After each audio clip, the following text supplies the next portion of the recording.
Jeff Fort was born in 1947 in Aberdeen, Mississippi. In the 1950s, he, his father, mother, 6 brothers, and 3 sisters moved to Chicago, where he drifted into the city's violent gang culture. He dropped out of school and cycled in and out of detention centers. Fort's family settled into Chicago's Woodlawn neighborhood, which began as a predominantly Dutch area in the 19th century. In 1893, the World's Columbian Exposition was held nearby in Jackson Park. The event attracted tourism, business interest, and new residents. After the exposition, a national financial panic occurred, and the Woodlawn area's economic health declined. Black middle-class families began to purchase homes in Woodlawn to escape already dilapidated and crowded neighborhoods elsewhere in Chicago. White business and political leaders excluded new Black residents from home ownership through the use of discriminatory documents called covenants. Covenants legally prohibited homeowners from selling to specific ethnic groups. The result was that renting or entering predatory contract for deed agreements was the only housing option for Woodlawn's Black families. Landlords greedily partitioned apartments into small, unsafe units, which they called kitchenettes, and overcharged Black residents to rent them. By the 1960s, Woodlawn was 89% Black, and the neighborhood had been economically neglected for decades. At the Illinois State Training School for Boys, 13-year-old Jeff Fort met Eugene Hairston. The pair created a gang called the Blackstone Rangers, which they named after Blackstone Avenue, a street in Woodlawn. Fort resolved disputes amongst rival gangs and gained the respect of his peers, garnering him the nicknames Angel and Black Prince. By 1965, the Rangers had grown into a conglomerate of 21 different gangs with a total of over 5,000 members. Eugene Hairston was the president of the group. Jeff Fort acted as the vice president. In 1966, when Hairston went to jail for drug charges, Fort assumed leadership and renamed the organization to the Almighty Black Peace Stone Nation. The P allegedly stood for peace, prosperity, people, and power. Fort was erroneously classified as developmentally delayed by the officials in juvenile detention facilities. In reality, he had a keen intellect and micromanaged every detail of his organization's daily activities.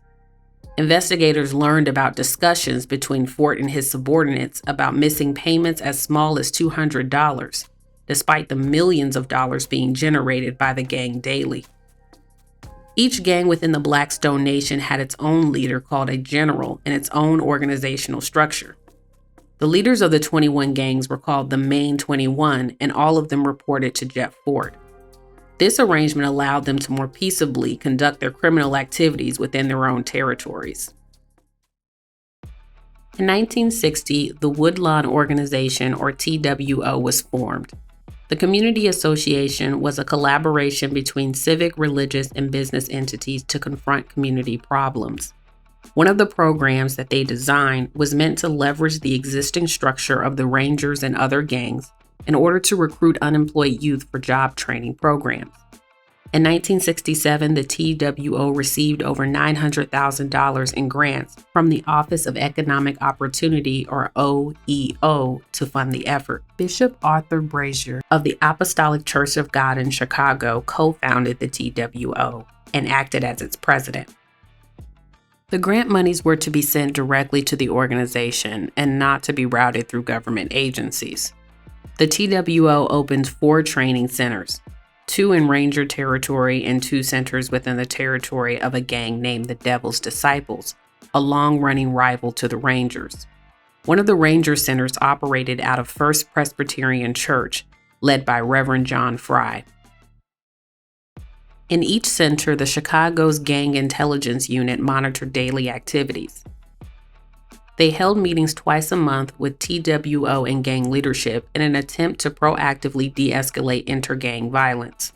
The Xerox Corporation created the program's curriculum, the Chicago Urban League coordinated job development, and Arthur Anderson and Company was hired to perform monthly audits.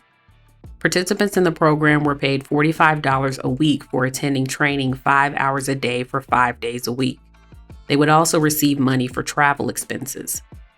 The curriculum was taught by so-called center chiefs. Reverend Brazier and Reverend Fry insisted that these positions be filled by gang leaders instead of teaching professionals. They argued that outside teachers would not be able to relate to the students properly. Eugene Hairston was hired as an assistant project director and given a salary of $6,500 a year. Jeff Fort became a center chief and received a salary of $6,000 per year. Many other leaders within the Main 21 likewise received salaried positions.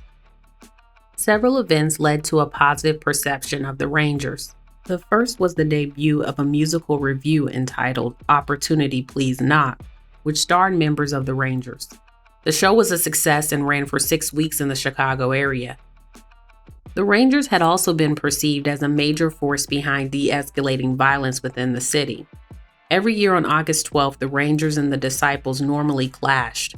To avoid this, the TWO requested permission to use $5,000 of its funds to organize a picnic for the Rangers out of town. Though Jeff Fort was in jail when the day for the picnic arrived, the Rangers still left the city and very few incidents were reported. Leaders of the Main 21 had also been effective in dispersing riots and disturbances within the city. But the positive reports about the Rangers were offset by criminal accusations. During the summer of 1967, Hairston and Fort were arrested and charged with the murder of a drug dealer named Leo McClure. Authorities alleged that the pair hired 3 minors named Marvin Martin, Sanders Martin, and Dennis Jackson to kill someone, but during the crime, McClure was killed by mistake. As scrutiny increased, Reverend Fry also came under fire.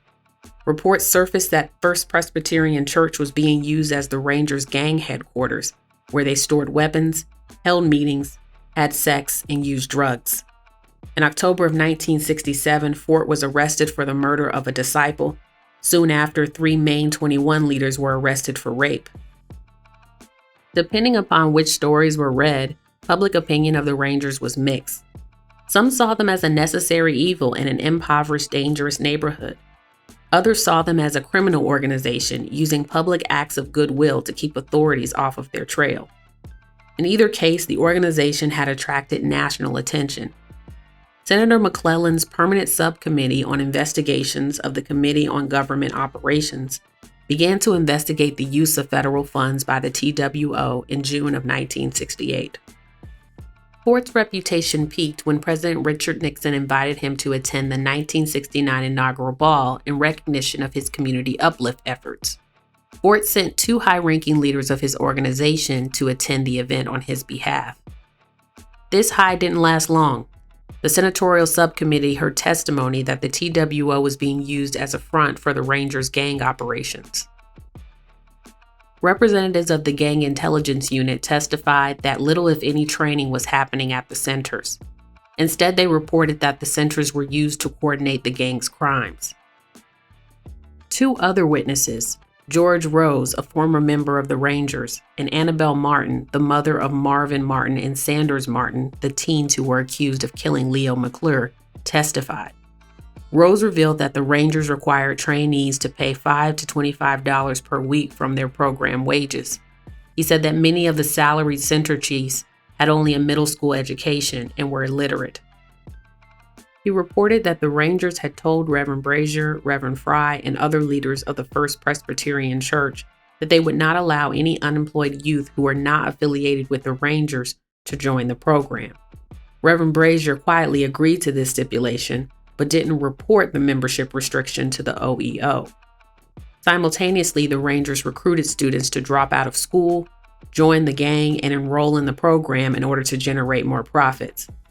Those students who refused were beaten or killed. Hundreds of students dropped out of school as a result. An additional source of revenue was protection payments from local merchants. Rose alleged that Reverend Fry had suggested this extortion scheme, which brought $5,000 to $8,000 a week from stores who feared violent retribution if they failed to pay. After Martin Luther King Jr.'s assassination, the Rangers apparently charged merchants $50 in exchange for assurances that their businesses wouldn't be vandalized. Critics alleged that George Rose and Annabelle Martin had been bribed by police to testify. Rose had had a narcotics arrest, which was later dropped. The murder charges against Martin's teenage sons were also dropped, and they became the principal witnesses against Eugene Hairston. Jeff Fort was subpoenaed to testify before the committee, but refused when he was told that he would not be able to confront or cross-examine the witnesses who testified against him. He was charged for contempt for his refusal. In 1972, he was sentenced to 5 years in the Leavenworth Federal Penitentiary for misusing federal funds. While in prison, he converted to Islam and changed his name to Imam Chief Prince Malik. Upon his release in 1976, Imam Malik changed the name of the Almighty Black Peace Stone Nation to the El Rukn, which means the pillar in Arabic. He claimed his tribe was affiliated with the Moorish Science Temple of America. However, when the MSTA rejected his attempts to become a member, he formed his own Moorish group. 100 imprisoned members of the El Rukn group subsequently sued the Illinois prison system for the right to be classified as a religious organization. In 1983, Imam Malik was arrested again for trafficking cocaine and sentenced to 13 years in prison. Prosecutors believe that his religious conversion was just a cynical attempt to make it harder for them to get search warrants and wiretaps as he ran his criminal organizations from prison. In May of 1985, the Nation of Islam received a $5 million interest-free loan from Libyan leader Muammar Gaddafi, which Honorable Minister Louis Farrakhan said would be used for business and community projects. One effort would be called POWER, People Organized and Working for Economic Rebirth, and would provide personal care products like toothpaste and soap for African Americans to sell. The products would be manufactured by the Black-owned Chicago-based Johnson Products Company. People were encouraged to donate $10 up front and to make a pledge to buy $20 of products per month. Johnson Products Company was a Black-owned cosmetics manufacturer founded by George E. Johnson Sr. The company is most well known for its product called Afro Sheen, which gained popularity during the Black is Beautiful movement. Even before he had received a single order to make the products, Johnson began receiving backlash for partnering with Honorable Minister Farrakhan, who had become well known for his anti-Semitic statements. In October of 1985, Johnson publicly announced that he was severing business ties with Farrakhan and the Nation of Islam. During an address given via satellite communication, Gaddafi told the Nation of Islam that he wanted to help Black Americans overthrow oppression by providing resources and weapons. He also pledged to set up a $1 billion fund in order to form political organizations within the United States that could advocate for the interests of Muslims and Black people worldwide. Farrakhan thanked Gaddafi for the loan while rejecting the offer for weapons. The partnership caught the attention of Imam Malik, who ordered members of his organization to contact Libyan officials to secure financing as well. While investigating how Imam Malik was running his narcotics empire from prison, the FBI discovered something far more dangerous.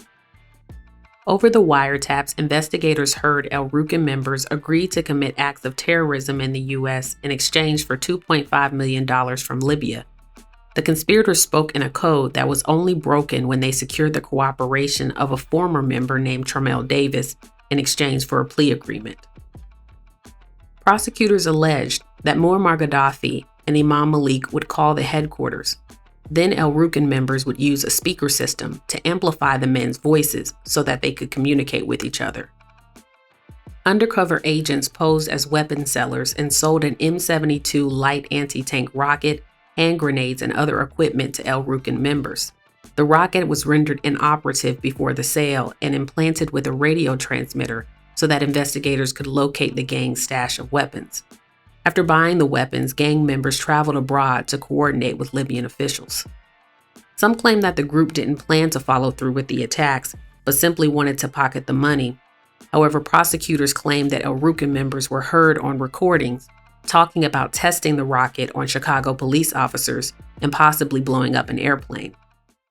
Imam Chief Prince Malik was sentenced to 80 years in a maximum security prison and given a $255,000 fine for 49 counts of conspiracy and weapons violations. His conspiracy sentence was ordered to be served consecutively with his drug trafficking sentence. The Libyan government denied any association with the El Rukn organization. In 1988, Imam Malik was sentenced to an additional 75 years for ordering the murder of a rival gang leader named Willie Bibbs. Eugene Hairston was released from prison in 1975. In 1988, he was shot and killed outside the Ida B. Wells apartment projects in Chicago. In 1996, Muammar Gaddafi moved to make good on his $1 billion pledge to the Nation of Islam. The organization subsequently applied for permission to receive the money.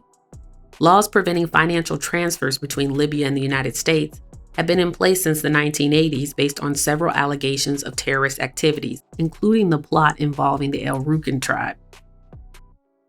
However, Honorable Minister Farrakhan had hoped that a new provision added to the laws by the Clinton administration, which allowed exceptions for humanitarian reasons, would allow them to receive the funding. The federal government denied the Nation of Islam's request. Johnson Products Company was sold to Procter & Gamble in 2004. It was resold to a consortium of African American investment firms in 2009. Imam Malik currently lives at ADX Florence Supermax Prison in Colorado in solitary confinement. He is only allowed to speak with his family and his attorneys. In 2023, his petition for release under the First Step Act was denied. There are those who believe that Jeff Fort, also known as Imam Malik, could have had a different fate had he been born in another neighborhood. They say that authorities have used him as a scapegoat for all of the problems in Chicago, instead of examining the conditions which created such problems. Even with Jeff Fort in jail, numerous gangs, including Ranger splinter groups, fight for territory. In the end, government agencies during the 60s could not correct for the damage that they had caused decades earlier. Jeff Fort, Eugene Hairston, the Rangers, and other gang members weren't just the creators of dysfunction and economic neglect. They were also the products of it.